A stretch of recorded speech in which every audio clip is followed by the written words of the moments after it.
Just enjoy and listen to, and have a fun of it.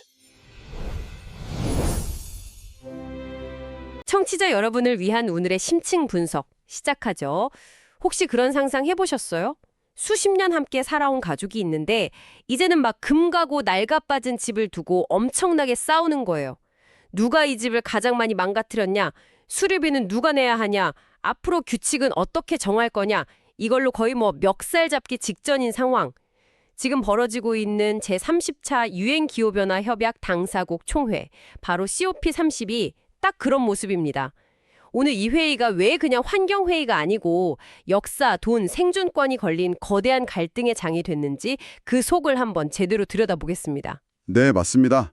이번 COP30은 파리협정 10주년이라는 시점도 중요하지만 저는 그 장소부터가 하나의 거대한 선언 같더라고요. 장소요? 네, 바로 지구의 허파, 아마존의 관문, 브라질 벨랭에서 열리잖아요. 아, 그렇죠. 이건 주체국인 브라질이 전 세계에 대고 자, 이제 기술적인 숫자 노름은 그만합시다.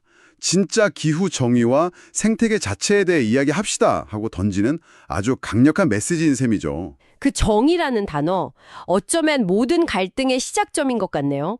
자료들을 보니까 모든 논쟁의 뿌리에 공동의 그러나 차별적인 책임, CBDI라는 원칙이 있더라고요.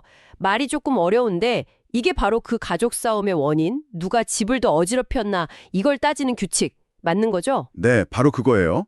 이 원칙의 해석이 시대에 따라 어떻게 바뀌었는지를 보면 이 갈등의 역사가 그대로 보입니다. 1997년, 그러니까 교토 의정서 시절에는요. 이 원칙이 아주 명확했어요. 명확했다고요? 네, 집에서 제일 큰 파티를 열고 제일 많이 어지럽힌 사람들, 즉 산업혁명으로 온실가스를 막대하게 배출하면서 부자가 된 선진국들, 이들만 법적으로 청소할 의무가 있다. 아주 간단한 논리였죠. 아, 문제를 만든 쪽이 책임져라. 그렇죠. 지극히 상식적인데요. 근데 이게 왜 지금은 이렇게 복잡한 문제가 된 거죠? 2015년 파리협정으로 넘어오면서 상황이 완전히 달라졌기 때문이에요. 이제 집이 너무 더러워져서 무너지기 직전이다. 그러니 어지럽힌 사람뿐만 아니라 집에 사는 모두가 청소에 참여해야 한다. 이런 공감대가 생긴 거죠. 아하. 그래서 모든 국가가 자발적으로 감축 목표, 즉 NDC라는 걸 내는 방식으로 바뀌었어요. 바로 이때 CBDR 원칙 뒤에 각국의 상이한 여건을 고려한다는 말이 슬쩍 붙습니다. 아, 여기서부터 해석의 여지가 생기는 거군요. 모두가 청소는 하되 힘센 사람은 더 많이 하고 힘없는 사람은 좀 덜 할 수도 있다. 이런 식으로요. 그런데 이게 생태적 부채라는 개념이랑 만나면서 거의 폭발 직전까지 가는 거군요. 이 지점이 정말 흥미로웠어요. 맞아요. 개발도상국들의 주장은 딱 이겁니다. 당신들, 그러니까 선진국들이 지난 150년간 파티를 즐기느라 신용카드 한도를 거의 다 써버렸다. 신용카드요? 네, 이 신용카드 이름이 바로 지구가 감당할 수 있는 탄소 예산인 거죠. 이제 우리도 좀 발전해서 맛있는 거 사 먹으려고 하니까 한도 초과 직전인 카드를 내밀면서 이제부터 다 같이 아껴 쓰자, 허리띠 졸라매자고 말하는 건 강도나 다름없다. 와, 이게 바로 생태적 부채 개념의 핵심이에요. 듣고 보니 굉장히 설득력 있네요.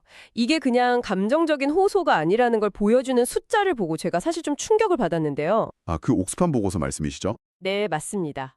청취자분들도 한번 들어보세요. 전 세계 최상위 0.1% 부자들이 있잖아요.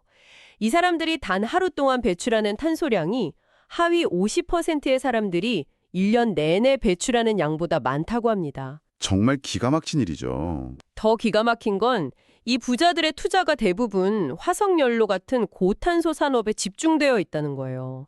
이건 진짜 국가 간의 문제를 넘어서는 거죠.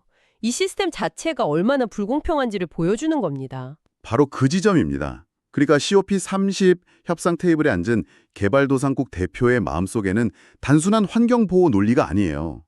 이런 구조적인 불의, 그리고 역사적인 분노가 깔려 있는 겁니다. 그렇군요. 이 감정적인 배경을 이해하지 못하면 지금부터 우리가 이야기할 세 가지 핵심 쟁점이 왜 그렇게 치열한지 제대로 알 수가 없죠. 그 분노와 불신이 구체적으로 폭발하는 세 개의 전선, 바로 돈, 목표, 그리고 단어라는 거군요. 자, 그럼 첫 번째 전선, 가장 현실적인 문제인 돈 문제부터 파고 들어가 보죠. 네, 돈 문제는 두 가지로 나뉩니다. 첫 번째는 손실과 피해 기금이에요. 손실과 피해 기금. 네, 이건 기후변화 때문에 이미 돌이킬 수 없는 피해를 본 국가들을 위한 뭐랄까 일종의 재난지원금입니다. 아, 그 해수면 상승으로 국토 전체가 사라질 위기에 처한 투발루 같은 섬나라들. 맞습니다. 몇 년 전에 투발루 외무장관이 무릎까지 차오른 바닷물 속에서 연설하는 영상, 그거 정말 화제가 됐었잖아요. 기억나죠? 정말 절박해 보였어요. 바로 그 절박함을 위한 기금인 거죠. 그런데 문제는 그 돈을 누가 어떻게 관리하느냐에서 또 부딪히는 거예요. 또요? 네. 선진국들은 자기들 입김이 센 세계은행, 월드뱅크가 관리해야 효율적이라고 주장을 해요. 하지만 개발도상국들은 격렬하게 반대합니다. 그들에게 세계은행은 또 다른 부채의 덫으로 보이거든요. 잠깐만요. 여기서 제가 악마의 변호인이 한번 되어볼게요. 좋습니다. 선진국 입장에선 그냥 돈을 주는 것보다 세계은행 같은 기구를 통해 투명하고 효율적으로 관리하는 게 낫다. 이렇게 주장할 수도 있지 않을까요? 자칫하면 기금이 엉뚱한 곳에 쓰일 수도 있다는 우려도 있을 테고요. 물론 그런 명분도 있죠. 하지만 개발도상국들이 겪어온 역사를 보면요. 그런 국제기구를 통한 지원이 결국엔 이자 높은 대출로 바뀌고 경제적 종속을 더 심하게 만드는 경우가 너무 많았거든요. 아, 과거의 경험이군요. 네. 그래서 그들은 대출이 아니라 직접적인 보상을 원하는 거고 독립적인 기구가 이걸 관리해야 한다고 주장하는 겁니다. 이건 신뢰의 문제예요. 그리고 두 번째 돈 문제는 신규 공동 정량 목표, NCQG라는 건데요. 말이 어렵네요. 하하, 식재 말해서 새로운 용돈 액수 정하기라고 보시면 돼요. 아, 예전에 주기로 했던 용돈? 그러니까 연간 1,000억 달러 약속이 곧 끝난다는 거죠? 네, 2025년에 끝나는데 사실 그 약속조차 제대로 지켜진 적이 거의 없다는 게 중론이고요. 이제는 그보다 훨씬 아마 조 단위 달러가 들 새로운 목표액을 정해야 합니다. 조 단위요? 네, 여기서 또 싸움이 붙죠. 전체 액수는 얼마냐? 그중에 정부 간에는 공적 자금 비율은 얼마냐? 민간 투자는 또 어떻게 끌어들일 거냐? 모든 게 다 협상 대상입니다. 결국 이 돈 문제가 해결이 안 되면 두 번째 쟁점인 감축 목표 상향은 아예 논의조차 안 되겠네요. 다 연결되어 있군요. 정확합니다. 두 번째 전선이 바로 그 감축 목표의 수준, 즉 야망에 대한 문제예요. 모든 국가는 2035년까지의 새로운 감축 목표 NDC를 내야 하는데요. 여기서 유럽연합, EU가 총대를 메고 치고 나옵니다. 어떻게 말이죠? 우리는 2040년까지 90%를 감축하겠다는 정말 어마어마한 목표를 발표하면서 다른 선진국들을 압박하고 있죠. 와, 90%. 이건 일종의 모범생 효과를 노리는 거군요. 우리가 이만큼 하니 너희도 따라와 하고요. 그렇죠. 하지만 개발도상국들의 반응은 아주 싸늘합니다. 아, 그래요? 네, 그들의 전략은 아주 명확해요. 재정 지원 약속 없이는 야심찬 감축 목표도 없다. 즉, 돈 문제에 대한 확실한 답을 주기 전까지는 감축 목표를 올릴 생각이 없다고 그냥 쐐기를 박는 거죠. 와, 재원 약속이 감축 목표 상향에 완벽한 전제 조건이 된 셈이네요. 그렇습니다. 자, 이제 마지막 세 번째 전선으로 가보죠. 언어를 둘러싼 전쟁. 저는 이게 가장 흥미롭더라고요. 단어 하나에 국가의 명운이 걸려 있다는 게 말이죠. 네, 단어 하나가 그냥 표현이 아니라 한 국가의 산업 구조와 경제적 미래를 결정하기 때문에요. 논쟁의 핵은 바로 화석연료라는 단어를 어떻게 처리할 거냐 이겁니다. 화석연료. 네, 선진국과 환경단체들은 단계적 퇴출, 페이즈 아웃이라는 아주 강력하고 명치적인 표현을 최종 합의문에 넣으려고 정말 필사적이에요. 퇴출. 이건 뭐 화석연료에 대한 사망 선고나 마찬가지거든요. 하지만 산유국이나 경제가 화석연료에 크게 의존하는 국가들 입장에서는 이건 뭐 재앙적인 표현이겠네요. 당연하죠. 그래서 그 국가들은 전환, transitioning away from 이라는 훨씬 완화되고 모호한 표현을 선호합니다. 아, 뉘앙스가 완전히 다르네요. 그렇죠. 퇴출이 아니라 점차 멀어진다는 느낌이니까요.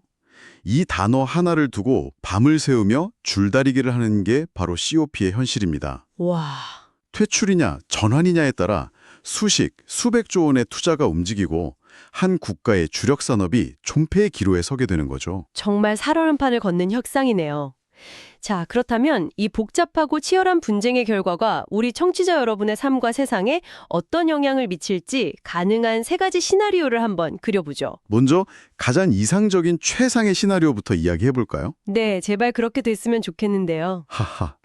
브라질이 내세우는 글로벌 무치랑, 즉 글로벌 공동작업 정신이 기적적으로 발휘되는 경우입니다. 선진국들이 과거의 책임을 인정하고 대규모의 구속력 있는 재정 지원을 약속하는 거죠. 오, 그리고 이 약속을 믿고 모든 국가가 아주 야심찬 감축 목표를 제출하는 거예요. 이렇게 되면 전 세계적으로 재생에너지와 관련 녹색 산업에 대한 전례 없는 투자가 일어나고 진정한 의미의 녹색 전환이 시작될 수 있습니다. 정말 꿈 같은 이야기지만 그렇게 되면 좋겠네요. 하지만 현실은 조금 다를 가능성이 높겠죠. 두 번째, 현실적인 시나리오, 즉 부분적인 성공은 어떤 모습일까요? 아마도 감축 목표를 지금보다 높여야 한다는 정치적 선언이나 합의는 이루어질 가능성이 높아요. 일단 합의는 하는군요. 네.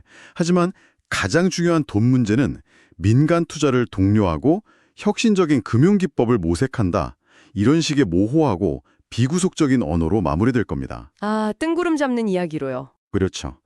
결국 지구온도 상승을 1.5도 이내로 막는다는 목표 달성에는 턱없이 부족하고 기후논의의 무게중심이 서서히 변하게 될 거예요. 무게중심이 변한다고요? 그게 무슨 의미죠? 기온 상승을 막는 것, 즉 완화해서 이미 현실이 된 피해에 적응하는 것으로 넘어간다는 뜻이에요. 적응? 네. 이건 이제 홍수를 막는 건 힘드니 어떻게 하면 더 높은 둑을 쌓고 물에 잠겨도 살 수 있을지를 고민하자는 쪽으로 방향을 트는 것과 같습니다. 사실상 부분적인 패배를 인정하는 셈이죠. 생각만 해도 암울한데요? 그렇다면 상상하고 싶지 않지만 최악의 시나리오도 있겠죠? 협상이 완전히 결렬되는 경우 말입니다. 네. 재원 문제에 대한 합의가 결렬되면서 다자주의 시스템 전체에 대한 신뢰가 붕괴하는 시나리오입니다. 그런데 여기서 아주 흥미로운 역설이 발생할 수 있어요. 역설이요? 네. 협상 결렬이 곧 기후 대응의 종말을 의미하는 건 아닐 수도 있다는 겁니다. 그게 무슨 말씀이세요? 다 같이 손을 놓아버리는 게 아닌가요? 오히려 그 반대일 수 있습니다.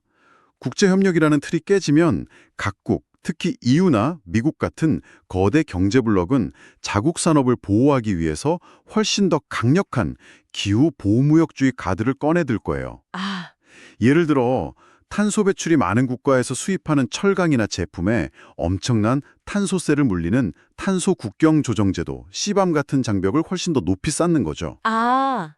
그러니까 협력이 실패하면 각자 살아남기 위한 치열한 녹색 기술 경쟁과 무역 전쟁이 시작될 수 있다는 거군요.